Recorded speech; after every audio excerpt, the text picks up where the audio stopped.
योहन का सुसमाचार अध्याय 4 पद संख्या 7 से मैं आपके लिए पढ़ूंगा। एक समारी स्त्री पानी भरने आई। ईसा ने उससे कहा, मुझे पानी पिला दो। क्या कहा? मुझे पानी पिला दो। किसने कहा? किसने कहा? समारी स्त्री जो पनघट पर बैठी हुई थी, उससे यीशु ने कहा कि मुझे पानी पिला दो।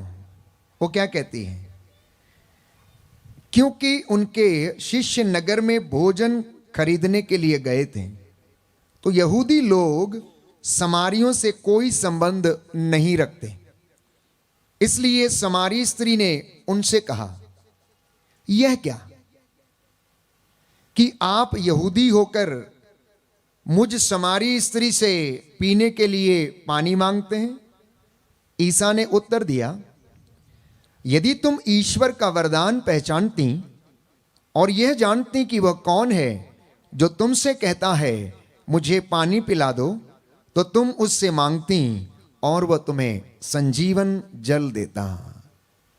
क्या कहा उसने? कि यदि तुम ईश्वर का वरदान पहचानती और यह जानती कि जो तुमसे पानी मांग रहा वो कौन है, तो वह तुम्हें क्या देता? संजीवन जल पीने के लिए देता। आगे लिखा है, स्त्री ने उनसे कहा, महोदय, पानी खींचने के लिए आपके पास कुछ भी नहीं है और कुआं गहरा है, तो आपको वह संजीवन जल कहां से मिलेगा? क्या आप हमारे पिता याकूब से भी महान हैं? उन्होंने हमें यह कुआं दिया है। वह स्वयं, उनके पुत्र और उनके पशु भी उससे पानी पीते थे। ईसा ने कहा, जो यह पानी पीता है उसे फिर प्यास लगेगी, किंतु जो मेरा दिया हुआ जल पीता है उसे फिर कभी प्यास नहीं लगेगी। जो जल मैं उसे प्रदान करूंगा वह स्रोत बन जाएगा, जो अनंत जीवन के लिए उमड़ता रहता है। बोलिए amen. Amen. Hallelujah, hallelujah, hallelujah, hallelujah. हे प्रभु यीशु, हे प्रभु यीशु, मुझे भी वह वह संजीवन जल संजीवन प्रदान कीजिए। प्रदान कीजिए। मैं प्रार्थना करता हूँ। मैं प्रार्थना हालेलुया। करता हूँ। हालेलुया। आगे लिखा है, इस पर स्त्री ने कहा, महोदय, मुझे वह जल दीजिए जिससे कि मुझे फिर प्यास न लगे और मुझे यहां पानी भरने नहीं आना पड़े। तो ईसा ने उससे कहा, जाकर अपने पति को यहां बुला लाओ। क्या कहा? क्या कहा? जाकर अपने पति को यहां बुला लाओ। स्त्री ने उत्तर दिया, मेरा कोई पति नहीं है। क्या कहा? मेरा कोई पति नहीं है। अंगीकार करना, जितनी बार प्रभु यहां से पूछेगा उतनी बार अंगीकार करना और यह वचन आपकी जिंदगी बदल देगा। क्या कहा स्त्री ने? कि मेरा कोई पति नहीं है। ईसा ने उससे कहा, तुमने ठीक ही कहा है कि मेरा कोई पति नहीं है। तुम्हारे 5 पति रह चुके हैं और जिसके साथ अभी तुम रहती हो वो भी तुम्हारा नहीं है। तुम्हारे 5 पति रह चुके हैं और जिसके साथ अभी तुम रहती हो वो भी तुम्हारा नहीं है, किसी और का है। प्यारे भाइयों और बहनों, जैसे ही वो इन वचनों को सुनती है, उसके अंदर का जो है और वो स्वीकार करती है कि वास्तव में ये जो व्यक्ति है मेरे सामने खड़ा मेरी जिंदगी की आप बीती बता रहा है। जो काम मैंने अंधेरे में किए हैं, जिन लोगों के साथ मेरे संबंध खराब रहे हैं, उनके विषय में इसने मेरी आंखें खोल दी हैं। और वो क्या करती है? भाग के जाती है और कहती है, मैं समझ गई कि आप नबी हैं। हमारे पुरखे इस पहाड़ पर आराधना करते थे और आप लोग कहते हैं कि यरूशलेम में आराधना करनी चाहिए। ईसा ने उससे कहा, नारी, मैं तुम्हें विश्वास दिलाता हूं कि वह समय आ रहा है जब तुम लोग ना तो इस पहाड़ पर पिता की आराधना करोगे, ना यरूशलेम में ही। तुम लोग जिसकी आराधना करते हो उसे नहीं जानते, हम लोग जिसकी आराधना करते हैं उसे जानते हैं, क्योंकि मुक्ति यहूदियों से ही प्रारंभ होती है। परंतु वह समय आ रहा है, आ ही गया है, जब सच्चे आराधक आत्मा और हृदय की सच्चाई से प्रार्थना करेंगे, क्योंकि पिता की आराधना करेंगे और पिता ऐसे ही आराधकों को चाहता है, क्योंकि ईश्वर आत्मा है और उसके आराधकों को चाहिए कि वे आत्मा और हृदय की सच्चाई से उसकी आराधना करें। बोलिए आमीन। आमीन। तो स्त्री ने कहा, मैं जानती हूं कि मसीह जो क्रिस्त कहलाते हैं आने वाले हैं, जब वे आएंगे तो हमें सब कुछ बता देंगे। ईसा ने उससे कहा, मैं जो तुमसे बोल रहा हूं वही हूं, मैं जो तुमसे बोल रहा हूं मैं वही हूं। प्यारे भाइयों और बहनों, यीशु की जो भाषा शैली थी, यीशु का जो तरीका था लोगों को पकड़ने का, उनको समझाने का, उन्हें प्रायश्चित का भाव दिलाने का, उनके ऊपर दया करने का, यह निराला था। इसलिए भीड़ की भीड़ उनके पीछे जाती थी, लोग उनके ऊपर गिरे पड़ते थे। अब यीशु को यह मालूम था कि इस स्त्री का जीवन कैसा है जो इस पनघट के ऊपर बैठी हुई है। ये समारियों के गांव में रहती है और समारी यहूदियों से अलग थे। यहूदी लोग समारियों को छोटा समझते थे, क्योंकि समारियों ने गैर जातियों में विवाह करके अपने आप को, अपनी जाति और अपने धर्म को दूषित कर लिया था। इसलिए अब परमेश्वर उन्हें अपनी ओर आकर्षित करना चाहता है और उसके जिंदगी को बदलना चाहता है।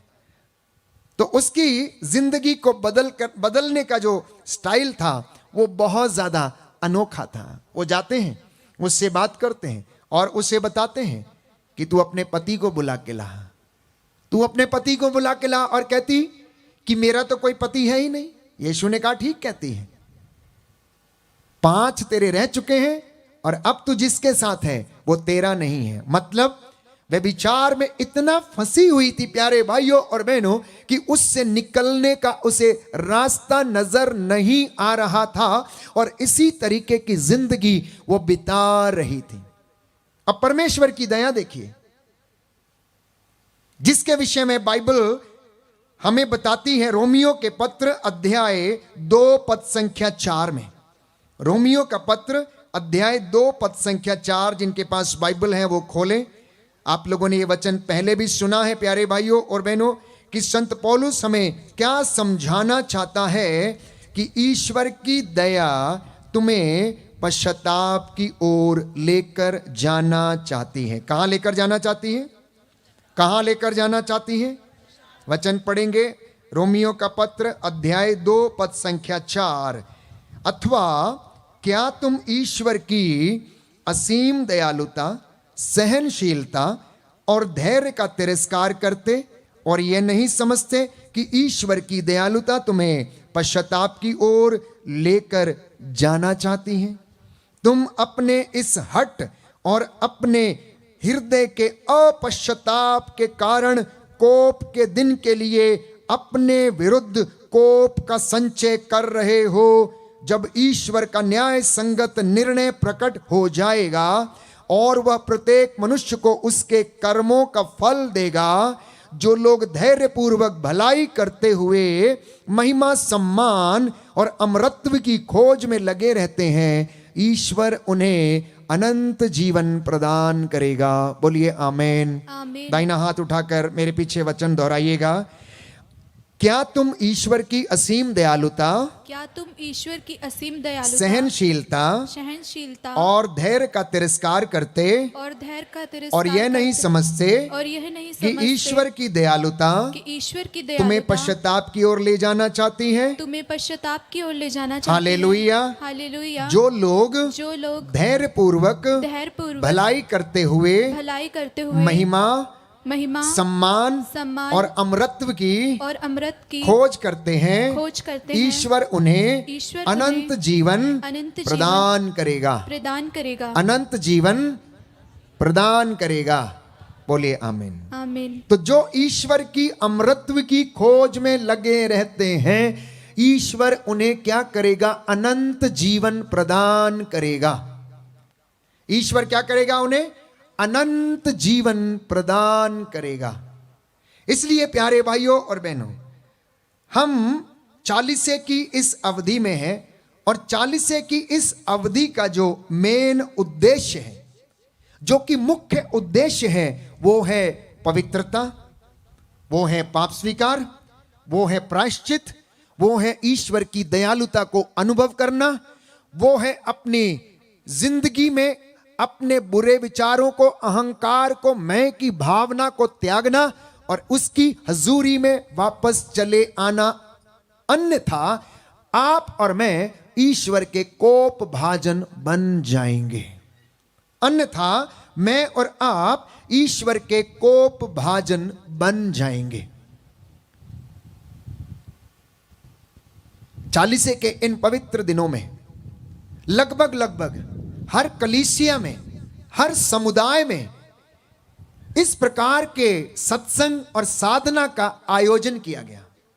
प्रायश्चित की साधना, नवीनीकरण की साधना, आंतरिक चंगाई की साधना, प्रायश्चित की साधना, पति पत्नियों के नवीनीकरण की साधना, पारिवारिक नवीनीकरण की साधना, पवित्र आत्मा के वरदानों में आगे बढ़ने की साधना, पवित्र आत्मा के फलों को अपनी जिंदगी में अनुभव करने की साधना लगभग पूरे संसार भर की कलीसियाओं में इन 40 दिनों के अंतराल में होती जा रही हैं।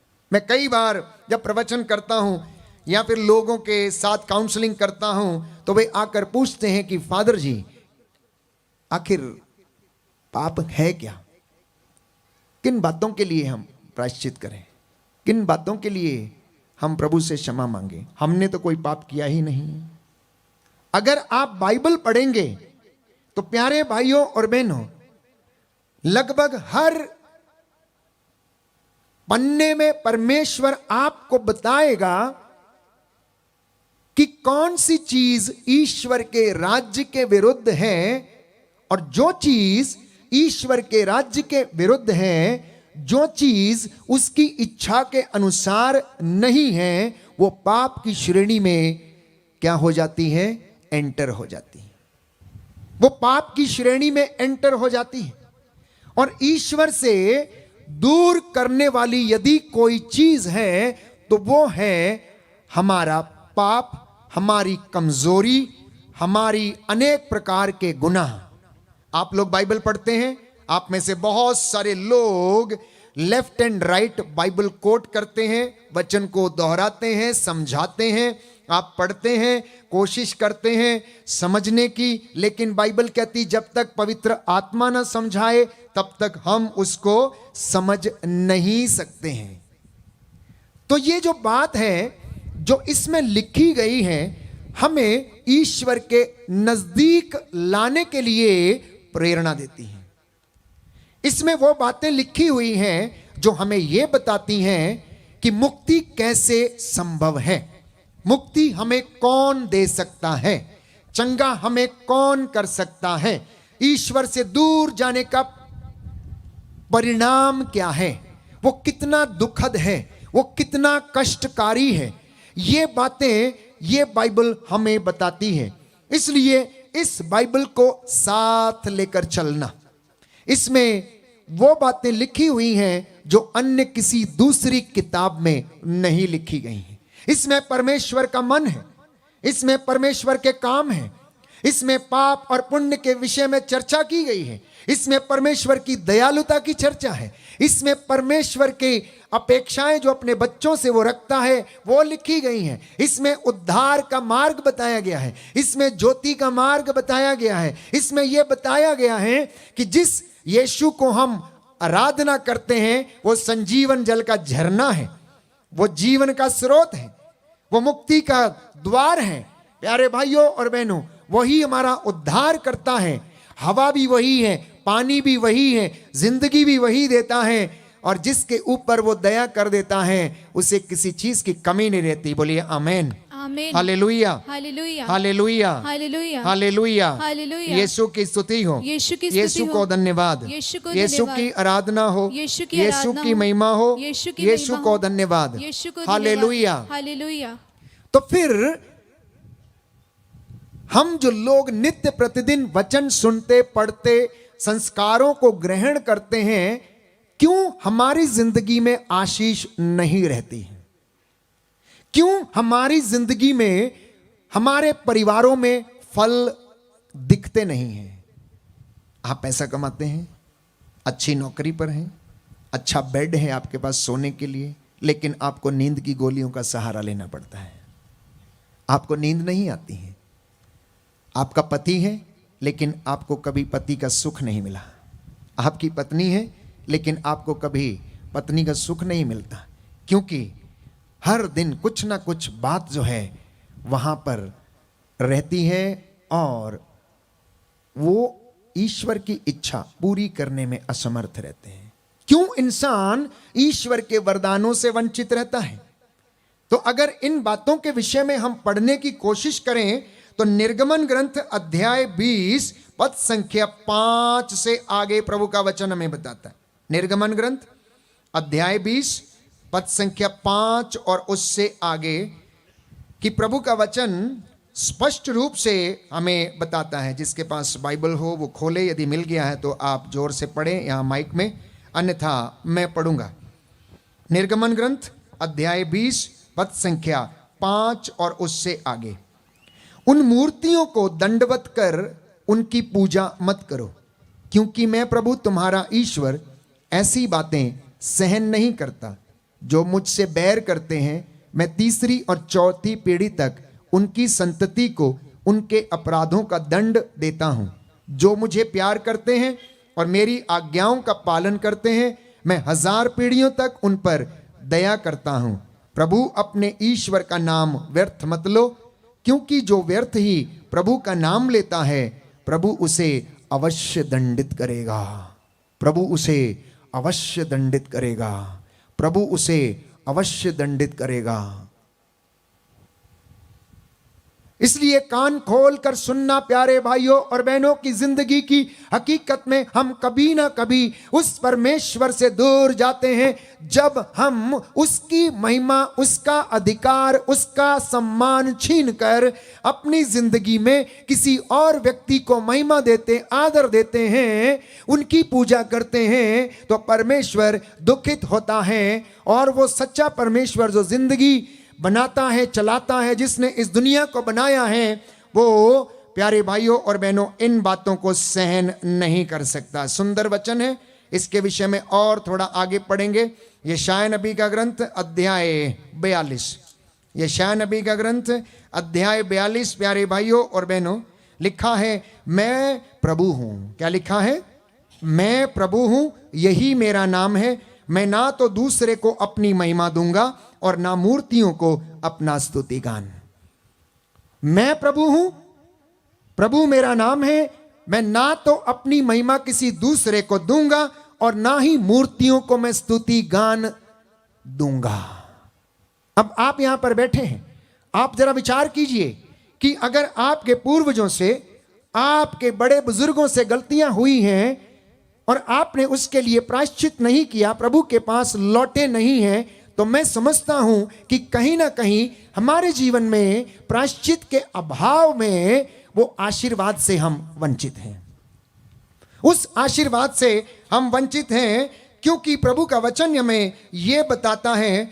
आमोस नबी के ग्रंथ अध्याय 4 पद संख्या 6, आमोस नबी का ग्रंथ अध्याय 4 पद संख्या 6 में सुंदर उदाहरण देकर प्रभु हमें बुलाना चाहता है अपने पास और याद दिलाना चाहता है कि आखिर कौन सी ऐसी बातें हैं जिनके द्वारा परिवार, दंपति, मसीह लोग, विश्वासी लोग आज भी उन्हीं बंधनों में बंधे हुए हैं और वो अपने घर में उन्हीं प्रकार की ट्रांसजेनरेशनल प्रॉब्लम से गुजरते हैं और वो उन्नति नहीं कर पाते हैं। गर्म कपड़े पहनते, शरीर गर्म नहीं होता, खाते हैं, भूख नहीं मिटती है, पैसा घर में रखा हुआ लेकिन काम कुछ नहीं हो रहा है, पैसा घर में रखा हुआ लेकिन काम कुछ नहीं हो रहा है, रास्ता खुल नहीं रहा है, रास्ता खुल नहीं रहा है, आशीर्वाद नहीं है, आशीर्वाद नहीं है, क्योंकि आगे का रास्ता नजर नहीं आता है। सुनिए ध्यान से कि प्रभु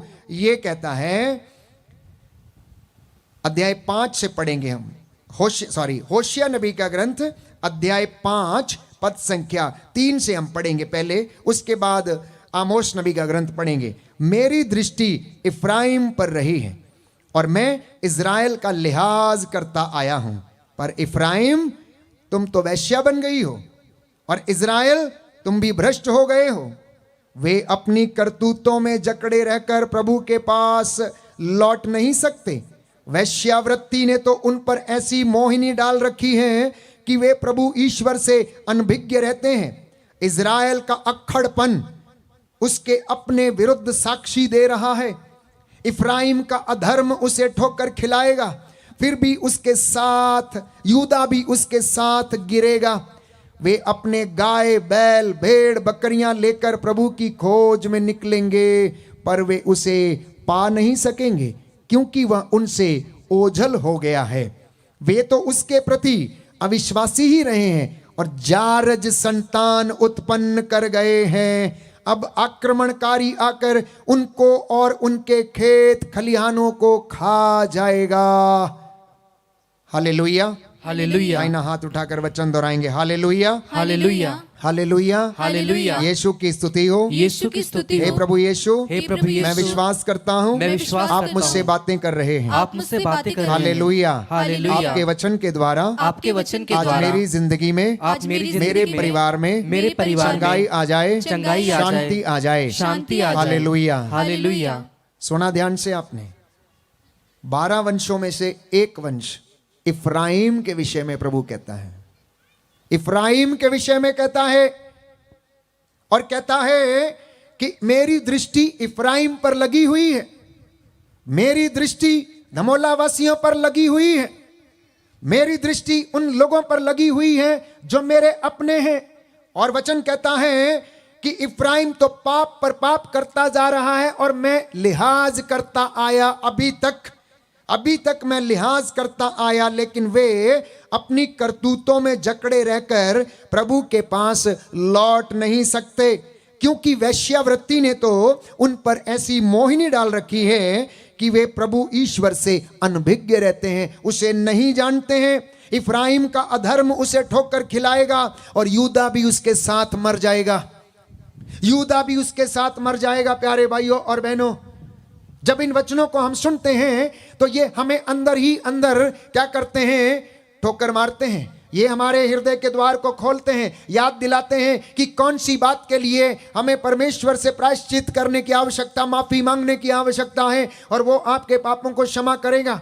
भाई काइल अपनी गवाही दे रहे थे तो मैं वचन ऐसे ही सुना रहा था और वो पीछे भीड़ में बैठकर वो सुन रहा था, और आज उसने अंगीकार किया कि ये वचन उसके दिल में जाकर लग रहे थे। जब पेतरुस वचन सुना रहा था, प्रेरितों के कार्यकलाप में हम पढ़ते हैं तो कुछ ऐसा ही हुआ।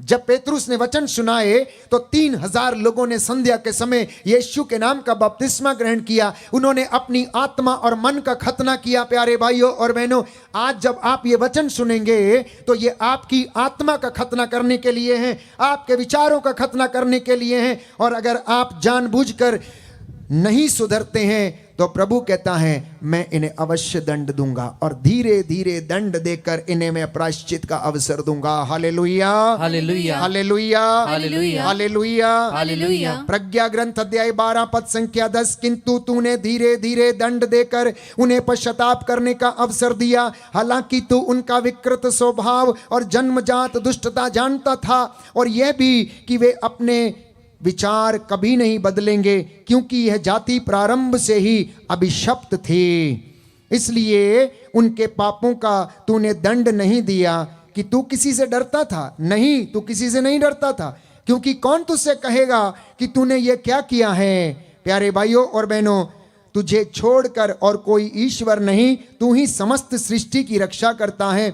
यह आवश्यक नहीं कि तू किसी को इसका प्रमाण दे कि तेरे कार्य, तेरे निर्णय सही हैं। कहता है ये जाति आरंभ से दुष्ट थी। कब से? प्रारंभ से, जब आदम और हवा अदन वाटिका में परमेश्वर की हजूरी में टहलते थे, उसी दिन से वो दूषित हो गया था, वो दुष्ट बन गया था, क्योंकि उसने अपने गुनाहों के लिए तौबा नहीं की। जब परमेश्वर ने उसको पूछा, आदम तू कहाँ है? आज आपसे भी नाम लेकर पूछता है, मेरे बेटे तू कहाँ है? मेरे बेटे तू कहाँ है? मैं तेरा इंतजार कर रहा हूं। आज हुक्म पर्व का दिन है और मैं तेरी राह देखता रहता हूं। आज मेरे दुख भोग का दिन है और तू आया नहीं, तू मेरे पास लौटा नहीं। मैंने तुझे जिंदगी दी, मैंने तुझे सांसें दी, तू सुबह उठ के अपने काम पर गया, तू अपनी मोटरसाइकिल चालू करके गया, अपना बैग टांग कर गया, पूरे दिन तू क्या करके अपना काम धंधा करके आया, और मैं शाम को तेरा इंतजार करता रहा, लेकिन तूने मुझे आकर थैंक यू नहीं बोला। आप अपनी संतान से थैंक यू बुलवाने की अपेक्षा कैसे कर सकते हैं? एक माँ अपने बच्चे से, एक माँ और एक पिता अपने बेटे और बेटी से किस प्रकार से धन्यवाद की आशा कर सकते हैं, यदि उनके मन में यह भाव नहीं है कि उस परमेश्वर को धन्यवाद दें जिसने उन्हें जीवन दिया है।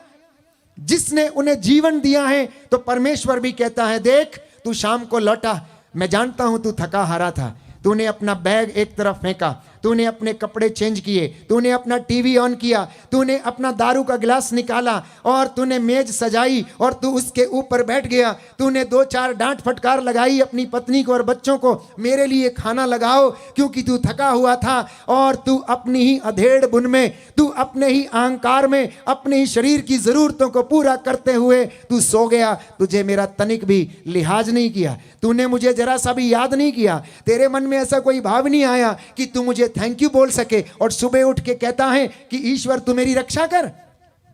कहता मैं कैसे कर दूं? लेकिन फिर भी इफ्राइम, मैं तेरा लिहाज करता आया हूं, मैं तेरा लिहाज करता आया हूं, क्योंकि मैं तुझे बहुत चाहता हूं, मैं तुझे छोड़ नहीं सकता। तू कितना भी दूर चला जा, मैं तेरे पीछे आऊंगा। और बाइबल कहती है, परमेश्वर तब तक पीछे जाता रहता है, खोज कर ढूंढ कर लाता रहता है, जब तक कि अपराधी का मन परिवर्तन ना हो जाए और दुष्ट का जीवन बदल ना जाए। और परमेश्वर उसे ढूंढता रहता है, खोजता रहता है, किसी ना किसी प्रचारक के द्वारा, पुरोहित के द्वारा, किसी पास्टर के द्वारा, प्रार्थना करने वाले व्यक्ति के द्वारा, वचन सुनाने वाले व्यक्ति के द्वारा। अगर आप उसको सुनकर भी नहीं लौटते हैं तो उसके बाद प्रायश्चित का कोई बलिदान नहीं रह जाता। Hallelujah, hallelujah. यीशु की स्तुति हो, यीशु की यीशु स्तुति को हो, धन्यवाद, यीशु को धन्यवाद, यीशु की आराधना हो, यीशु की आराधना हो, यीशु की महिमा हो, यीशु की महिमा यीशु हो, को धन्यवाद, यीशु को धन्यवाद। Hallelujah, hallelujah, hallelujah, hallelujah, hallelujah. Hallelujah. आगे कुछ और पाप सुनेंगे। इफ्राइम अत्याचार कर रहा है और न्याय का गला घोंट रहा है, वह हाथ धोकर मिथ्या लाभ के पीछे पड़ा हुआ है। अच्छा, मेरे चलते इफ्राइम कीड़े से खाए गए कपड़े जैसे जीर्ण हो जाएगा और यूदा का घराना सड़ जाएगा। यूदा का घराना सड़ जाएगा, यूदा का घराना सड़ जाएगा। कहता है, जिस प्रकार से आपके कबर्ड के अंदर अगर वो टिड्डी घुस जाती है जो कपड़े को खा लेती है और छन्नी छन्नी कर देती है, बाइबल कहती है प्यारे भाइयों और बहनों कि मेरे चलते इफ्राइम कीड़े से खाए गए कपड़े जैसे जीर्ण हो जाएगा और यूदा का घराना सड़ जाएगा। जब इफ्राइम ने अपनी लाचारी देखी और यूदा ने अपने घाव महसूस किए तो इफ्राइम असूर के महाराजा के पास दौड़ गया। इसके बाद फिर से परमेश्वर क्या करता है, इफ्राइम को याद दिलाता है। सुनिए, अध्याय 4 होशिया नबी का ग्रंथ, पद संख्या 17। इफ्राइम मूर्ति पूजा में लग गया है, लगने दो। अब वे शराबियों का गिरोह बन गए हैं और वेश्यावृत्ति स्थापित कर गए हैं। वे अपमान के लिए अपना सम्मान बेच बैठे हैं। बवंडर आकर उन्हें अपने वेग से उड़ा देगा और तब उनको अपनी मूर्ति पूजा पर लज्जित होना पड़ेगा। तब उनको अपनी मूर्ति पूजा पर लज्जित होना पड़ेगा। वो मूर्तियां जो शराब के रूप में, ड्रग्स के रूप में, मोबाइल के रूप में, और अनेक प्रकार की घृणित चीजों के रूप में उन्होंने अपनाया है। अहंकार को उन्होंने अपनी मूर्ति बना लिया है और जिन चीजों के पीछे वो तुच्छ लाभ के पीछे दौड़ते हैं वो उनके लिए मूर्तियां बन चुकी हैं। बाइबल कहती है अब उन्हें अपने इन कर्मों के कारण लज्जित होना पड़ेगा, क्योंकि इफ्राइम शराबियों का अड्डा बन गया है। इफ्राइम शराबियों का अड्डा बन गया है और यूदा उसके साथ नष्ट हो जाएगा, यूदा भी नष्ट कर दिया जाएगा। यह परमेश्वर का दुख था, उसे याद दिलाना चाहता है। प्यारे भाइयों और बहनों, हालेलुया, हालेलुया। यीशु की स्तुति हो, यीशु की स्तुति यीशु हो। को धन्यवाद, यीशु को यीशु की धन्यवाद। आराधना हो, यीशु की आराधना यीशु हो। की महिमा हो, यीशु की महिमा यीशु हो। को धन्यवाद, यीशु को धन्यवाद। हालेलुया। हालेलुया। तो परमेश्वर क्या कहता है, अगर तुम लोग इस प्रकार का आचरण करोगे, अध्याय 4 होशिया नबी का ग्रंथ पद संख्या 8, कि वे मेरी प्रजा के पापों पर पलते हैं और उनके अधर्म के भूखे रहते हैं, इसलिए मैं प्रजा और याजकों के साथ एक ही व्यवहार करूंगा, दोनों के पापों का दंड एक ही होगा, अपराधों का बदला चुकाऊंगा। वे खाएंगे पर भूख नहीं मिटेगी, वे भोग विलास करेंगे किंतु निस्संतान रहेंगे। वे भोग विलास करेंगे लेकिन निस्संतान रहेंगे, क्योंकि वे प्रभु ईश्वर को त्याग कर वैश्यावृत्ति में लग गए हैं। यह इजराइल का पाप था, यह इफ्राइम का पाप था, यह यूदा का पाप था। और आज प्यारे भाइयों और बहनों, जब भी हम ये वचन सुनते हैं, जब हम इनको स्वीकार करते हैं, तो ये हमसे कुछ अलग नहीं है। इसलिए 40 के इस उपवास काल के दिनों में कलीसिया ये चाहती है कि हम उन बातों को अपने जिंदगी में झांक कर देखें कि आखिर जिंदगियों में आशीष ब्लॉक क्यों है। Every unconfessed sin can block the graces. हर वो पाप जो क्षमा नहीं किया गया, हर वो पाप जो प्रायश्चित नहीं किया गया, जिसके लिए वो आपकी जिंदगी में आशीषों को रोक सकता है, आशीषों को रोक सकता है। कुछ और बातों को हम पढ़ेंगे। हम चलेंगे आमोस नबी के ग्रंथ अध्याय 4 पद संख्या 6 में हम प्रभु का वचन पढ़ेंगे और उसके बाद अगले वचनों को हम मनन चिंतन करेंगे। लिखा है आमोस नबी का ग्रंथ अध्याय 3 पद संख्या 10, प्रभु कहता है उनको सदाचार करना नहीं आता, वे तो अपने गढ़ों में हिंसा और हराम की कमाई जमा करते हैं। कहता है इन्हें सदाचार करना नहीं आता है, ये अपने गढ़ों में हिंसा और हराम की कमाई जमा करते हैं, जारज संतान उत्पन्न करते हैं। जारज संतान का मतलब समझते हैं? जारज संतान और औरस पुत्र। जारज संतान मतलब आउट ऑफ वेडलॉक जन्मी हुई जो संतान है वो जारज संतान है, वो जारज संतान है। कहता है ये वो लोग जारज संतान उत्पन्न कर गए हैं, सदाचार आता नहीं, हराम की कमाई गढ़ों में जमा करते, हिंसा की कमाई से घर चलाते हैं, इसलिए मेरा कोप इनके ऊपर भड़क उठता है। इसलिए क्या कहता है कि जब वो क्रोध में आता है तो प्रभु ये कहता है, सुनिए ध्यान से, समारी स्त्रियों और इज़राइल के पापों के विरुद्ध प्रभु क्या कहता है। आमोस का ग्रंथ अध्याय 4 पद संख्या 6, मैंने ही तुम्हारे नगर में अकाल भेजा और तुम्हारे सब कस्बों में तुमको भूखा छोड़ा, फिर भी तुम मेरे पास नहीं लौटे। गेहूं अंकुरित हुआ ही था कि मैंने वर्षा बंद कर दी, मैंने एक नगर पर पानी बरसाया और दूसरे को अछूता रखा, एक खेत पर वर्षा की, दूसरे को वर्षा नहीं मिलने के कारण सूखने दिया। 2-3 नगरों के लोग पानी पीने की खोज में, पानी की तलाश में लगे रहे, पड़ोस के नगरों में घूमते थे किंतु प्यासे ही रह गए, फिर भी तुम मेरे पास नहीं लौटे। मैंने तुमको पाले और गेरुए से मारा और तुम्हारे बाग बगीचों को उजाड़ दिया। टिड्डियों ने अंगूर और जैतून के वृक्ष चाट डाले, फिर भी तुम मेरे पास नहीं लौटे। यह प्रभु की वाणी है, कहता मैंने तुम पर मिस्र की तरह महामारी भेजी, मैंने तुम्हारे नवयुवकों को तलवार के घाट उतरवा दिया, तुम्हारे घोड़े लुट गए, तुम्हारी छावनी में मृतकों के पड़े रहने से सड़ांध तुम्हारी नाकों में भर गई, फिर भी तुम मेरे पास नहीं लौटे। यह प्रभु की वाणी, जिस प्रकार ईश्वर ने सोदोम और गोमोरा का सर्वनाश किया, उसी प्रकार मैंने तुम पर विपत्ति भेजी। तुम आग में निकाली हुई लुवाठी जैसे बन गए, फिर भी तुम मेरे पास नहीं लौटे। इज़राइल, मैं तुम्हारे साथ ऐसा व्यवहार करूंगा। इफ्राइम, मैं तुम्हारे साथ ऐसा व्यवहार करूंगा। यहूदा, मैं तुम्हारे साथ ऐसा व्यवहार करूंगा। क्योंकि मैं तुम्हारे साथ ऐसा व्यवहार करूंगा, इसलिए इज़राइल, तुम अपने ईश्वर के सामने आने के लिए तैयार हो जाओ। Hallelujah, hallelujah. यीशु की स्तुति हो, यीशु की स्तुति यीशु हो। को धन्यवाद, यीशु को धन्यवाद। यीशु की आराधना हो, यीशु की आराधना यीशु हो। की महिमा हो, यीशु की महिमा यीशु हो। को धन्यवाद। यीशु को धन्यवाद। आगे फिर से याद दिलाता है, मैं आपको बता रहा हूं, समझा रहा हूं कि प्रभु किन बातों से नाराज होता है। लिखा है आमोस नबी का ग्रंथ अध्याय 5 पद संख्या 10, तुम उससे घृणा करते हो जो कचहरी में सच्चा न्याय करता है और सत्य बोलने वालों का तिरस्कार करते हो। कितने लोग ऐसे हैं जो अपना मुकदमा न्याय से लड़ने की कोशिश करते हैं। आप में से कई लोग हैं जो वकीलों को झूठे कागजात बनाकर देते हैं और प्रभु से न्याय की आशा करते हैं। कैसे हो सकता है? क्या हो सकता है?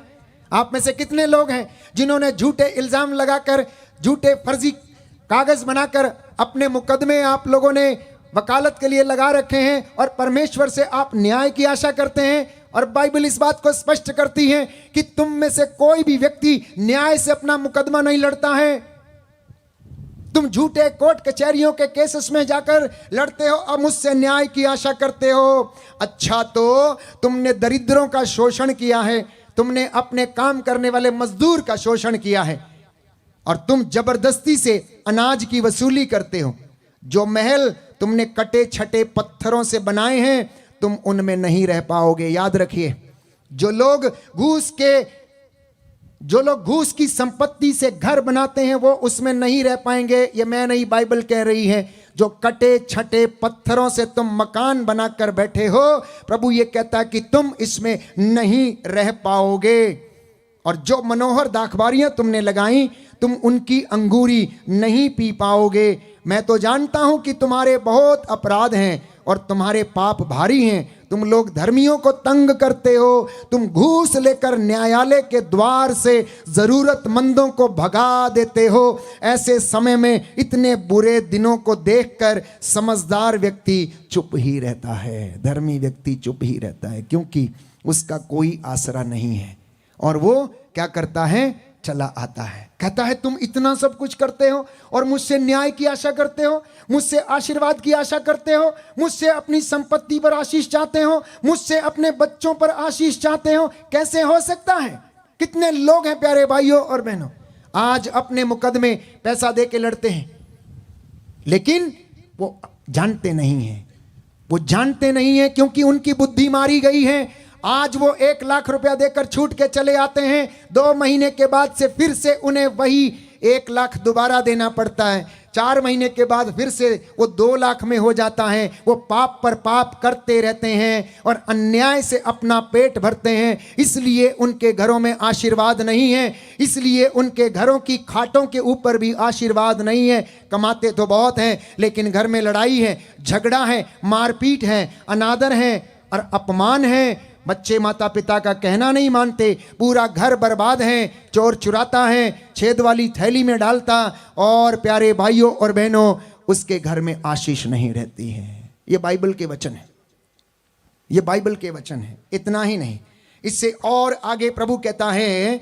कि मेरी प्रजा को उसके अपराध पढ़कर सुनाओ। Hallelujah, hallelujah, hallelujah, hallelujah, hallelujah, hallelujah, hallelujah, hallelujah. Yeshu की स्तुति हो, यीशु की स्तुति यीशु हो। को धन्यवाद, यीशु को यीशु धन्यवाद। की आराधना हो, यीशु की आराधना यीशु हो। की महिमा हो, यीशु की यीशु महिमा को हो। धन्यवाद। यीशु को धन्यवाद। 12 वंशों में एक और वंश है, याकूब का वंश, प्यारे भाइयों और बहनों, जिसमें प्रभु कहता है, यशायाह नबी का ग्रंथ अध्याय 58 पद संख्या 1 और उससे आगे, प्रभु ईश्वर ये कहता, पूरी शक्ति से पुकारो, तुरही की तरह अपनी आवाज ऊंची करो, मेरी प्रजा को उसके अपराध और याकूब के वंश को उसके पाप सुनाओ। क्या कहता है? मेरी प्रजा को उसके अपराध और याकूब के वंश को उसके पाप सुनाओ।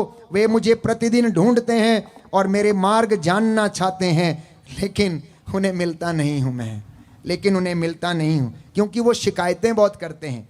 हम क्यों जाएं, हम पाप स्वीकार क्यों करें, हमें चर्च जाने से क्या मिलेगा, हमें चर्च जाने से क्या मिलेगा।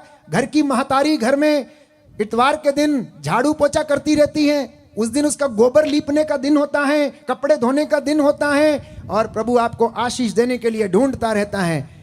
प्यारे भाइयों और बहनों, इसलिए आप लोगों के घरों में आशीष नहीं है, इसलिए आपके बच्चों में भी आशीष नहीं है, इसलिए उनके जीवन में कौटुंबिक व्यभिचार है, क्योंकि बाइबल इसके विषय में कहती है ये पाप उनके जीवन को जीर्ण कर देगा, छलनी छलनी कर देगा। और ऐसा ही हुआ। संत पौलुस इसके विषय में हमें बताता, रोमियो के पत्र में लिखते हुए प्यारे भाइयों और बहनों कहता है एक और बात जिसके विषय में वो हमें याद दिलाता है।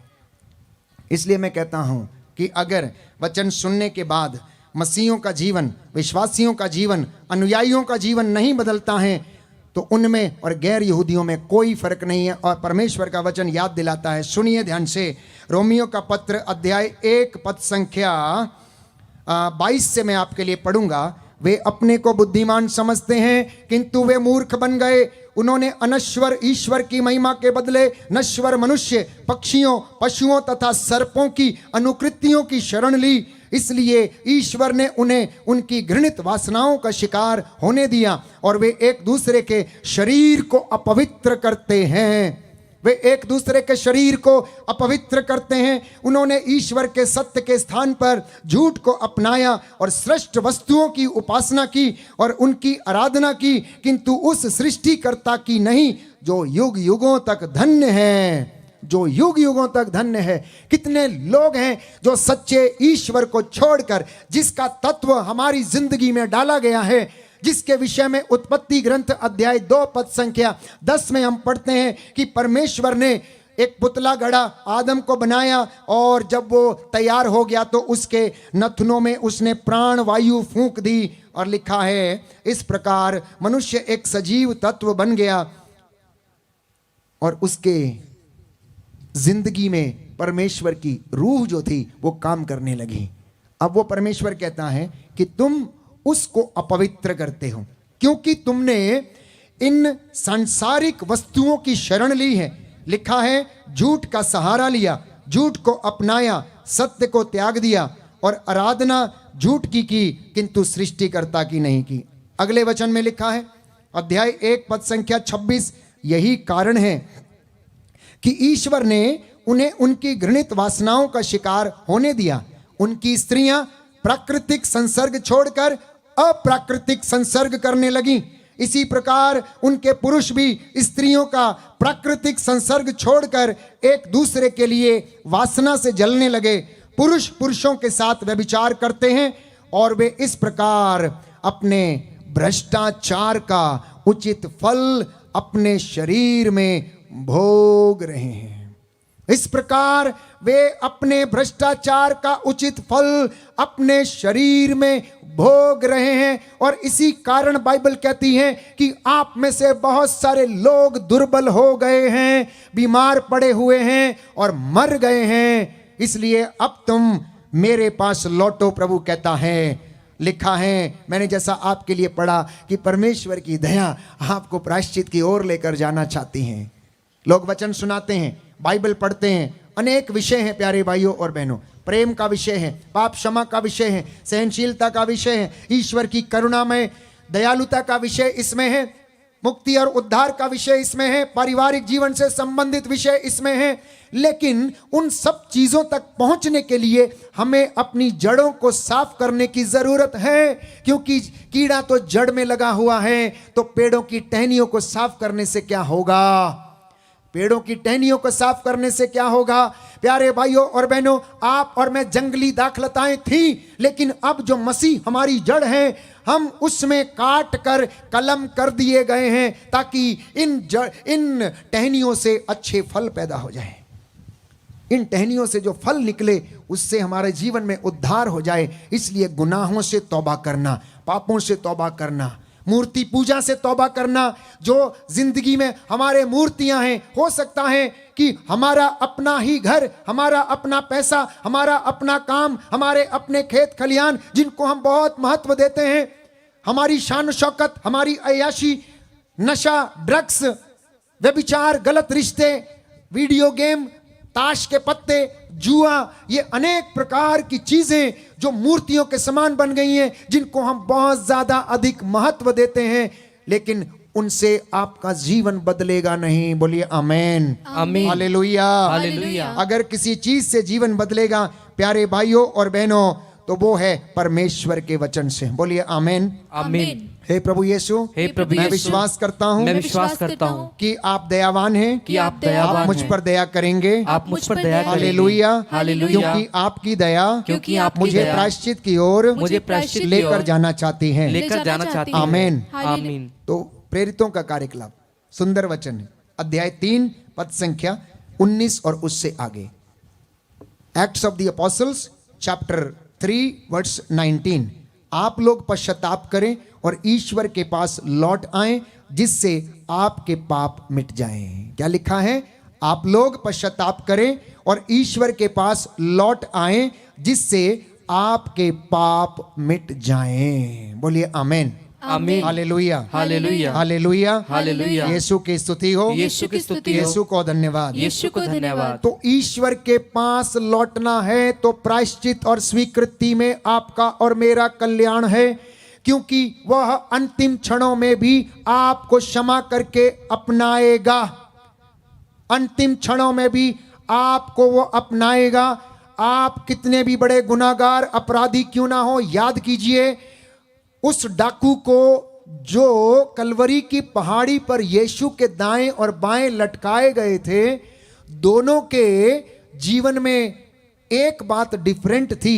हालांकि काम उनका सेम था, दोनों ही डाकू थे, जिंदगी भर लूटा, मारा, पीटा, हत्या की, उनकी जगह जेल में थी, उनको जेल में होना चाहिए था, लेकिन एक उनका मजाक उड़ा रहा था और दूसरा उनके वचनों को सुनकर उन पर विश्वास करके ये कह रहा था, आज जब आप अपने राज्य में होंगे तो मुझे याद करना।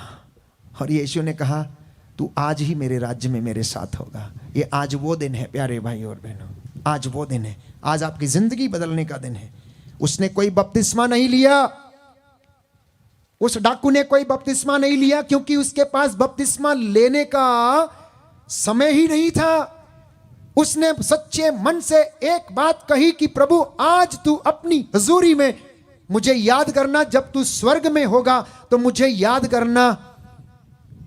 और वो स्वर्ग में चला गया। 1 सेकंड के अंदर 5 शब्द बोले, 5 शब्द बोले 1 सेकंड के अंदर, और उसकी मुक्ति का द्वार खुल गया और वो परमेश्वर की हजूरी में चला गया। प्यारे भाइयों और बहनों, इसलिए बाइबल ये कहती है, गणना ग्रंथ अध्याय 14 पद संख्या 18, प्रभु देर से क्रोध करता लेकिन वो अनुकंपा का धनी है।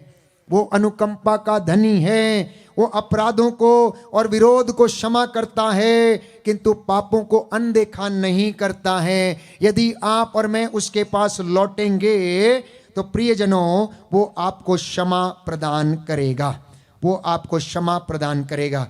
कुछ बहुत ज्यादा जो संगीन पाप हैं, जो श्राप लेकर परिवार में आते हैं, मैं अक्सर पढ़ता हूं हर सत्संग में और जहां भी प्रवचन करता हूं, क्योंकि ये आपकी जिंदगी में आपकी सफलता के निशानियां हैं, अगर आप इन्हें स्वीकार करते हैं। फिर से आज पढ़ेंगे, लगातार मैं पढ़ता हूं, पढ़ कर सुनाता भी रहता हूं, और जो उनको सुनकर स्वीकार करते हैं उनकी जिंदगी में आशीष प्रभु अवश्य देता है। तो आज एक बार फिर से मैं आपके लिए पढ़ूंगा प्यारे भाई और बहनों, विधि विवरण ग्रंथ अध्याय 27 पद संख्या 15 और उससे आगे। अभिशप्त है वह व्यक्ति जो प्रतिमा खोदता या देवमूर्ति ढालता है और उसे छिपकर स्थापित करता है, क्योंकि प्रभु की दृष्टि में कारीगर की कृति घृणित है। अभिशप्त है वह जो अपने पिता या अपनी माता का अपमान करता है। भाई काइल अपनी गवाही दे रहे थे और उन्होंने बताया कि जितनी बार उन्होंने उनका अपमान किया अपने बुजुर्गों का, माता पिता का, उतनी बार उसकी जिंदगी में कष्ट आया और परमेश्वर ने उस परिस्थिति से होकर उसे गुजरने दिया, प्रायश्चित का मौका दिया। तो अभिशप्त है वो व्यक्ति जो अपने पिता या माता का अपमान करता है। अब इस वचन को हम कनेक्ट करेंगे प्रवक्ता ग्रंथ अध्याय 3 से। प्रवक्ता ग्रंथ अध्याय 3 से। बहुत सारे बच्चों की जिंदगी में अगर रुकावटें हैं तो वो इस कारण से हैं क्योंकि उन्होंने अपने बुजुर्गों, अपने माता पिता का अपमान किया है, उनका अनादर किया है, इसलिए आज वो अपनी जिंदगी में बहुत सारे कष्ट सहते हैं। उनकी जिंदगी में वो बंधन है क्योंकि उन्होंने उन्हें मारा, गाली दी, अपने जन्मदाता का अनादर किया। वो जन्मदाता जो उसे इस धरती पर लेकर आया, उनका अनादर किया। तो बाइबल ये कहती है, प्रवक्ता ग्रंथ अध्याय 3, कुछ वचन मैं आपके लिए पढ़ूंगा क्योंकि समय का अभाव है। आपके पास बाइबल है, अगर नहीं लाए हैं, घर में है, तो आप जाकर पढ़ लीजिएगा। सुनिए, जो अपने पिता पर श्रद्धा रखता है वो अपने पापों का प्रायश्चित करता है। सुना आपने? सुना आपने? आजकल लोग सोचते हैं भंडारे लगाने से पाप का प्रायश्चित हो जाएगा, तीर्थ करने से पाप का प्रायश्चित हो जाएगा, वलंकणी माता के पास जाकर मुंडन करने से पाप का प्रायश्चित हो जाएगा, सरदना की माता पर जाकर एक चांदी का मुकुट चढ़ाने से पाप का प्रायश्चित हो जाएगा, एक सोने की जंजीर उसके गले में डालने से पाप का प्रायश्चित होगा। एक सुंदर दोहा है जिसे मैं अधिकांश दोहराता हूं, घर की चकिया कोई ना पूजे जाको पीसा खाए। प्यारे भाइयों और बहनों, बाहर की चक्की को पूजने से पहले अपने घर की चक्की को पूज लेना। जिसका पीसा हुआ आप खाते हैं, जिसके टुकड़ों पे आप पलते हैं, जिसने आपको जन्म दिया है, जो आपके लिए रोटी का प्रबंध करता है, जो आपके लिए अनाज का प्रबंध करता है, जो आपके लिए कपड़ों का, वस्त्रों का प्रबंध करता है, अपने स्वास्थ्य की उमंग में और अपने नशे, अहंकार और अपने कद काठी और अपने पद के घमंड में उनका अनादर नहीं करना, नहीं तो आपका प्रायश्चित जो है प्रायश्चित समझा नहीं जाएगा। इस बात के लिए प्रायश्चित करना, इस बात के लिए माफी मांगना। मैं आपको विश्वास दिलाता हूं, नौकरी नहीं है, नौकरी मिलेगी। बंधन टूटेगा आपकी जिंदगी से। संतान नहीं है, बहू को संतान मिलेगी, बहू और बेटे को संतान मिलेगी। प्यारे भाई और बहनों, जाकर अपने माँ बाप के पैर पकड़ लेना। अगर आपने उनका दिल दुखाया, मारा, पीटा, और आपके द्वार, आपके लिए प्रभु द्वार खोलेगा, क्योंकि कुछ ऐसा ही इसमें लिखा है। आगे पढ़ेंगे। जो अपनी माता का आदर करता है वो मानो धन का संचय करता है। जो अपने पिता का सम्मान करता है वो अपनी ही संतान से उसे सुख मिलेगा। जिसने अपने बुजुर्ग माँ बाप का आदर किया उसे अपनी ही संतान से, बाइबल कहती, सुख मिलेगा। और जब वो प्रार्थना करता है तो ईश्वर उसकी सुन लेगा। और जो अपने पिता का आदर करता है वो दीर्घ आयु होगा। और जो अपनी माता को सुख देता है वो प्रभु का आज्ञाकारी होगा। और जो प्रभु पर श्रद्धा रखता है वो अपने माता पिता का आदर करता है। इसलिए वचन और कर्म से अपने पिता का आदर करो, जिससे कि तुमको उसका आशीर्वाद प्राप्त हो। पिता का आशीर्वाद उसके पुत्रों का घर सुदृढ़ बनाता है, किंतु माता का अभिशाप उसकी नींव को उखाड़ देता है। फिर से उसी बात को मैं साझा करता हूं। भाई काइल ने कहा कि जब तक वो अपनी मां को सताता रहा, उसके जीवन की नींव जो थी वो हिली हुई थी। लगभग 5 वर्ष तक प्यारे भाइयों और बहनों, वो इस प्रकार की गंदी जिंदगी में जीता रहा। उड़ाऊ पुत्र के भांति हर प्रकार की अश्लीलता में वो जीता रहा। लेकिन जब उसने प्रायश्चित किया तो प्यारे भाइयों और बहनों, प्रभु ने उसे उन्नति प्रदान की। अपने पिता के अपमान पर गौरव मत करो, उसका अपयश तुमको शोभा नहीं देता। पिता का सम्मान मनुष्य का गौरव है और पिता का अपयश पुत्र को शोभा नहीं देता। पुत्र अपने बूढ़े पिता की सेवा करो, जब तक वो जीता है उसे उदास मत करो। यदि उसका मन दुर्बल हो जाए तो उससे सहानुभूति रखो। अपने स्वास्थ्य की उमंग में उसका अनादर मत करो, क्योंकि पिता की सेवा कभी भुलाई नहीं जाएगी, वो तुम्हारे पापों का प्रायश्चित समझी जाएगी। फिर से बाइबल प्रवक्ता ग्रंथ में दूसरी बार इसको रिपीट करती है कि यदि तू अपने माँ बाप की सेवा करेगा, बुजुर्ग की सेवा करेगा, तो वो तेरे पापों का प्रायश्चित समझा जाएगा, वो तेरे पापों का प्रायश्चित समझा जाएगा। आगे लिखा है, तुम्हारी विपत्ति में लोग तुमको याद करेंगे और तुम्हारे पाप धूप में पाले की तरह गल जाएंगे। जो अपने पिता का त्याग करता है वो ईश निंदक के बराबर है, और जो अपनी मां को दुख देता है वो ईश्वर के द्वारा श्रापित है, वो ईश्वर के द्वारा श्रापित है। इसलिए मम्मी पापा आप लोग खुश मत होइए, आपके लिए भी बाइबल में बहुत सारे वचन हैं, आपके लिए भी बाइबल में बहुत सारे वचन हैं। कभी कभी मैं ऑनलाइन प्रचार करता हूं तो ना नौजवान बच्चे फ़ोन करके कहते हैं आपने हमारे लिए तो सब कुछ सुना दिया, मेरे मम्मी पापा तो बहुत ज़्यादा ऐसा करते हैं वैसा करते हैं, उनके लिए भी कभी कुछ सुनाइए ना। तो मैं बोलता हूं नहीं, प्रभु नहीं चाहता है कि ऐसा करो, तुम उनका अनादर मत करो, उनकी सजा उनको मिलेगी। प्यारे भाई और बहनों, प्रभु का वचन ये कहता है उसका मन यदि दुर्बल भी हो जाए तो तू उसके साथ सहानुभूति रखना, तो उसके साथ सहानुभूति रखना। तो श्रापों में जो तीसरा श्राप हम गिन रहे थे कि अगर माता पिता का अपमान करते हैं तो जिंदगी में श्राप आ पड़ता है और बच्चे आशीषों से वंचित रहते हैं। पद संख्या 17 विधि विवरण ग्रंथ अध्याय 27, आगे बढ़ेंगे पढ़ते हुए। वह व्यक्ति जो अपने पड़ोसी की मेड़ को बदल देता है, वह व्यक्ति जो अपने पड़ोसी की मेड़ को बदल देता है वह ईश्वर के द्वारा श्रापित है, और उसके घर में सदा कंगाली रहेगी, उसके घर में कभी उन्नति नहीं रहेगी। आप लोग ज्यादातर किसान लोग हैं और ज्यादातर आपके काम खेत खलिहानों में होते हैं और आप इस बात से अच्छी तरह वाकिफ हैं। मैं किसी को दोष नहीं देता, लेकिन मैं आपको वचन पढ़ के सुना रहा हूं कि अगर कोई व्यक्ति अपने पड़ोसी की मेड़ बदल देता है तो वो ईश्वर के द्वारा श्रापित है, उसके घर में कंगाली रहेगी, उसके घर में कभी उन्नति नहीं आएगी।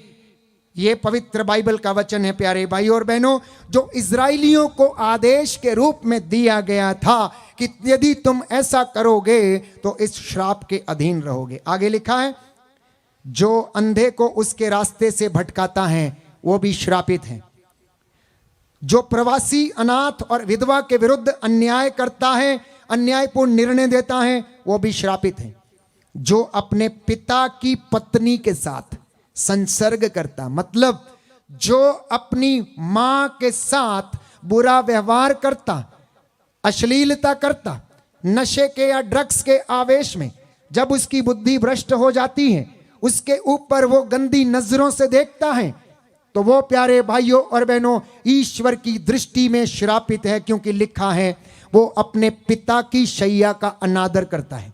आगे लिखा है, अभिशप्त है वो व्यक्ति जो किसी पशु के साथ गमन करता है, रमण करता है। आगे लिखा है, अभिशप्त है वो व्यक्ति जो अपनी बहन के साथ, चाहे वो अपने पिता या अपनी माता की बेटी हो, प्रसंग करता है, वो व्यक्ति श्रापित है। अभिश्रापित है वो व्यक्ति जो अपनी सास के साथ प्रसंग करता है। श्रापित है वो व्यक्ति जो अपनी सास के साथ प्रसंग करता है। श्रापित है वो व्यक्ति जो छिपकर अपने पड़ोसी की हत्या करता है। श्रापित है वो व्यक्ति जो निर्दोष रक्त बहाने के लिए घूस लेता है। श्रापित है वो व्यक्ति जो इस संहिता के शब्दों का आदर और पालन नहीं करेगा, वो व्यक्ति श्रापित है। प्यारे भाई और बहनों, मैं समझता हूं अब आपको समझ में आ रहा होगा कि किन बातों के लिए तौबा करनी है, किन बातों के गुनाहों के लिए माफी मांगनी है। ये ट्रांसजेनरेशनल प्रॉब्लम है, ये पूर्वजों से चली आई निरर्थक जीवनचर्या का परिणाम है। कोई बात नहीं, वचन चल रहा, समय का अभाव है, लेकिन मैं आज क्योंकि आप इस मंडप में आए हैं तो प्रभु आपको एक एक बात याद दिला देना चाहता है कि किस तरह से ये बीमारियां, ये गुनाह, ये पाप पीछा करते हैं और जिंदगी को बर्बाद करते हैं। कुछ उदाहरण मैं आपके सामने रखूंगा जो कि पूर्वजों से चली आई निरर्थक जीवनचर्या का परिणाम के रूप में हमें बाइबल में पढ़ने को मिलते हैं। Hallelujah, hallelujah, hallelujah, hallelujah. Yeshu की स्तुति हो, यीशु की स्तुति यीशु हो, को धन्यवाद, यीशु को धन्यवाद, यीशु की आराधना हो, यीशु की आराधना यीशु हो, की महिमा हो, यीशु की महिमा यीशु हो, को धन्यवाद, यीशु को धन्यवाद। Hallelujah, hallelujah, hallelujah, hallelujah, hallelujah, hallelujah, hallelujah, hallelujah, hallelujah. Hallelujah. उत्पत्ति ग्रंथ एक बहुत सुंदर उदाहरण है। उत्पत्ति ग्रंथ, इब्राहिम जो प्रभु का चुना हुआ दास था, बड़ा विश्वास करता था, बड़ा धर्मी था। तो लिखा है उत्पत्ति ग्रंथ अध्याय 12 में पद संख्या 11 से लेकर 13 तक। उत्पत्ति ग्रंथ अध्याय 12 11 से लेकर 13 तक इस वचन को एक बार पढ़ेंगे। इस वचन को हम एक बार पढ़ेंगे और देखेंगे कि प्रभु हमसे क्या कहना चाहता है। अध्याय 12 पद संख्या 11 से लेकर 13 तक। तुम लोग चप्पल पहनकर, कमर कसकर तथा हाथ में डंडा लिए खाओगे। तुम जल्दी जल्दी खाओगे, क्योंकि ये प्रभु का पास्का है। सॉरी, आप लोग अगर अध्याय 12, 11 और 13 आप पढ़ेंगे तो उसमें इस बात का जिक्र है कि अब्राहम गरार में अबीमेलेक के सामने चला गया। और उसके अगले वचनों में हम पढ़ेंगे उत्पत्ति ग्रंथ अध्याय 26 में पद संख्या 27 में कि वहां पर वो अपनी पत्नी सारा को क्या करता है, झूठ बोलकर लोगों को यह बताता है कि ये मेरी बहन है। उसे छुपाने की कोशिश करता है। क्यों कोशिश करता है? क्योंकि उसे डर था कि कहीं सारा को वे लोग लेकर ना चले जाएं। तो पहले इब्राहिम ने झूठ बोला अपनी पत्नी सारा को बचाने के लिए। दूसरी पीढ़ी में झूठ का जो पाप था वो आगे बढ़ गया। और उत्पत्ति ग्रंथ अध्याय 27 पद संख्या 18 से 19 में इसका जिक्र है कि रिबेका और याकूब ने एक प्लान बनाया और झूठ बोलकर अपने पिता से क्या लिया, आशीर्वाद लिया। झूठ बोलकर पहली पीढ़ी से इब्राहिम से चला, दूसरी पीढ़ी में पहुंच गया। रिबेका और याकूब के जीवन में वो झूठ का जो पाप था वो आगे बढ़ गया। आगे लिखा है, वर्षों बाद याकूब के बेटों ने धोखा दिया और झूठ बोला। याकूब के बेटों ने किसने? एसाव ने और याकूब के बेटे एसाव ने और उसके भाई ने। प्यारे भाइयों और बहनों, याकूब ने क्या किया? वहां पर अपने पिता से आशीर्वाद झूठ बोल कर लिया। उसके आगे उत्पत्ति ग्रंथ अध्याय 45 पद संख्या 26 में हम पढ़ते हैं कि वर्षों के बाद याकूब को यूसुफ का पता लगा। वर्षों के बाद, ये आप नोट करिए, घर में जाके पढ़िए। इतना समय नहीं कि मैं आपको एक एक वचन करके समझा सकूं, पर कहने का तात्पर्य ये है कि किस प्रकार से झूठ पीछा करता रहा और उनकी जनरेशन आफ्टर जनरेशन वो चलता रहा। इसलिए जब कोई व्यक्ति इन पापों में जीता है और उनकी जिंदगी में ये घृणित पाप होते हैं प्यारे भाइयों और बहनों, तो वो पारिवारिक पाप बन जाता है और वसीयत के रूप में हमें वो मिल जाता है, धरोहर के रूप में वो हमें मिल जाता है। इसलिए परमेश्वर प्यारे भाइयों और बहनों हमें स्पष्ट रूप से बता देना चाहता है, याद दिलाना चाहता है, तुम इन तमाम बातों से तौबा करो। मैंने इतनी बातें गिनाई जो प्रभु ने कहा, कुछ और बातें जो हम रोज करते हैं। परमेश्वर के 10 हुक्मों के खिलाफ हम जब जाते हैं, पहला हुक्म है एक ईश्वर है, उसकी आराधना करो, उसको छोड़कर किसी दूसरे की आराधना मत करो। उसका दिन पवित्र रखना, माता पिता का आदर करना, चोरी नहीं करना, झूठ नहीं बोलना, हत्या नहीं करना, व्यभिचार नहीं करना, पराये धन का लालच नहीं करना, पराई स्त्री की कामना नहीं करना।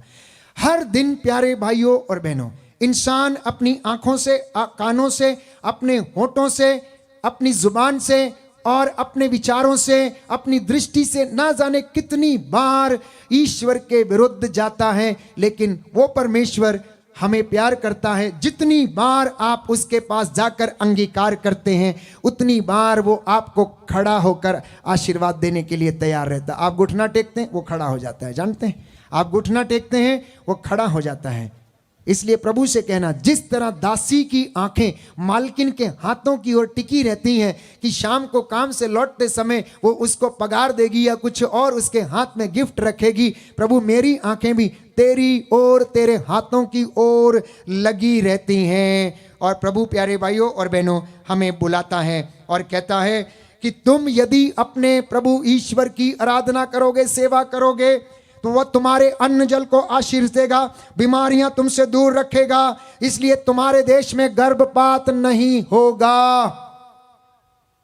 दंपतियों के जीवन में गर्भपात का जो पाप है वो सिर चढ़ के बोलता है, इसलिए उसका प्रभाव आने वाली नस्लों के ऊपर रहता है और वो दूषित होती हैं, वो दूषित होती हैं। उसके लिए तौबा करना, उसके लिए माफी मांगना, तंत्र मंत्र जादू टोने के लिए माफी मांगना और अनेक बातें जो गिनाई हैं। प्रभु कहता है कि अगर तुम इन बातों का ध्यान रखोगे तो मैं तुमसे बीमारियां दूर रखूंगा, और यदि तुम मेरी बातें मानोगे तो नगर में तुम्हारा कल्याण होगा, देश में तुम्हारा कल्याण होगा, देहात में तुम्हारा कल्याण होगा, धमोला में तुम्हारा कल्याण होगा, जहां कहीं भी आप रहते हो, दिल्ली में तुम्हारा कल्याण होगा, आगरा में तुम्हारा कल्याण होगा, जहां से आप आए गाजियाबाद से, वहां आपका कल्याण होगा। प्यारे भाइयों और बहनों, शहर में, नगर में, जिस जिस जगह पर जाओगे उस जगह पर परमेश्वर तुम्हारे आगे आगे चलेगा। और वो कहता है वो तुम्हारे शत्रुओं का शत्रु बन जाएगा, विरोधियों का विरोधी बन जाएगा। इन बातों को आज महसूस करना, अपने घर लेकर जाना, यीशु को साथ में लेकर जाना। प्यारे भाई और बहनों, चंगाई के लिए नहीं, वचन सुनेंगे। आप में से 90% लोगों के जीवन में चंगाई आ चुकी है। मैं आपको वादा करता हूं, मैं आपको वादा करता हूं कि अगर ये वचन आपने सुन लिए, स्वीकार कर लिए हैं, तो 90% लोगों के जीवन में आज जिन्होंने ये वचन सुने, चंगाई आ चुकी है। और अगर आप इन्हें कबूल करेंगे, प्रभु के पास लौटेंगे, तो वो आपको आशीषों से भरपूर करेगा। बोलिए आमीन, आमीन, हालेलुया, हालेलुया। एक आखिरी वचन बोलकर मैं इसको समाप्त करूंगा। आराधना में चंगाई के लिए जाएंगे और आंतरिक चंगाई के लिए आज हम विशेष रूप से प्रार्थना करेंगे। यशायाह नबी का ग्रंथ अध्याय 55 पद संख्या 7। यशायाह नबी का ग्रंथ अध्याय 55 पद संख्या 7। अध्याय 55 पद संख्या 7। पापी अपना मार्ग छोड़ दे, दुष्ट अपने बुरे विचार त्याग दे, वह प्रभु के पास लौट आए और वह उस पर दया करेगा, क्योंकि हमारा ईश्वर दया सागर है। बोलिए आमीन, आमीन। प्रभु कहता है, प्रभु कहता है, पापी अपना मार्ग छोड़ दे, पापी अपना मार्ग छोड़ दुष्ट दे, अपने बुरे विचार त्याग दे, दुष्ट अपने बुरे विचार त्याग वह दे, प्रभु के पास लौटे वह प्रभु के पास लौटे और वह उस पर दया करेगा, और वह उस पर दया क्योंकि करेगा, हमारा ईश्वर क्योंकि हमारा ईश्वर दया सागर है। दया सागर है। Hallelujah, hallelujah, hallelujah, hallelujah, hallelujah, hallelujah. Ezekiel नबी का ग्रंथ एजेकियल नबी का ग्रंथ अध्याय 18 अध्याय 18 पद संख्या 20। पद संख्या 20। प्रभु का वचन कहता है, प्रभु का वचन कहता जो है, पाप करता है जो पाप करता वह है मर जाएगा, वह मर जो जाएगा, पाप करता है जो पाप करता वह है मर जाएगा, वह मर जाएगा। पुत्र अपने पिता के पुत्र अपने पिता के पाप का दंड नहीं भोगेगा, पाप का दंड नहीं और भोगेगा, पुत्र के पाप का दंड और पुत्र के पाप का पिता दंड नहीं भोगेगा। पिता नहीं भोगेगा। धर्मी को धर्मी को अपनी धार्मिकता का फल अपनी धार्मिकता का फल प्राप्त होगा, होगा, और दुष्ट को अपनी दुष्टता का फल मिलेगा। अपनी दुष्टता का फल मिलेगा। यदि पापी अपना पुराना पापमय जीवन त्याग कर पापमय जीवन त्याग मेरी कर सब आज्ञाओं का पालन करता, मेरी सब आज्ञाओं का और पालन करता धार्मिकता तथा और धार्मिकता न्याय के पथ पर चलने लगता है, न्याय के पथ पर चलने तो लगता वह है, अवश्य जीवित रहेगा, तो वह अवश्य जीवित रहेगा, मरेगा मरेगा नहीं, उसके सब पापों को उसके सब पापों भुला को दिया जाएगा भुला दिया और जाएगा वह अपनी धार्मिकता के कारण और वह अपनी धार्मिकता के जीवित कारण रहेगा। जीवित रहेगा। Hallelujah, hallelujah, hallelujah, hallelujah. Yeshu की स्तुति हो, यीशु की स्तुति यीशु हो। को धन्यवाद। यीशु को हे धन्यवाद। प्रभु यीशु, हे प्रभु यीशु, मुझ पर दया कीजिए, मुझ पर दया कीजिए। मेरे जीवन पर, मेरे जीवन मेरे पर, परिवार पर मेरे परिवार पर दया कीजिए। दया कीजिए। Hallelujah, hallelujah, hallelujah, hallelujah. योएल नबी के ग्रंथ में प्रभु कहता, अब तुम लोग उपवास करो, पूरे हृदय से मेरे पास लौटकर चले आओ, अपने वस्त्र फाड़ कर नहीं परंतु अपने हृदय से पश्चाताप करना और ईश्वर के पास लौटना। हो योएल नबी का ग्रंथ अध्याय 1 पद संख्या 5, तुम शराबियों जागो और विलाप करो, तुम शराबियों जागो और विलाप करो, अंगूरी पीने वालों हाय हाय मचाओ, क्योंकि अब ताजी अंगूरी तुम्हारे मुंह से छिन गई है। याजकों टाट ओढ़कर शोक मनाओ, वेदी के सेवकों विलाप करो, मेरे ईश्वर के सेवकों शोक के वस्त्र पहनकर रात बिताओ, क्योंकि तुम्हारे ईश्वर का पवित्र मंदिर नैवेद्य और तर्पण से वंचित हो गया है।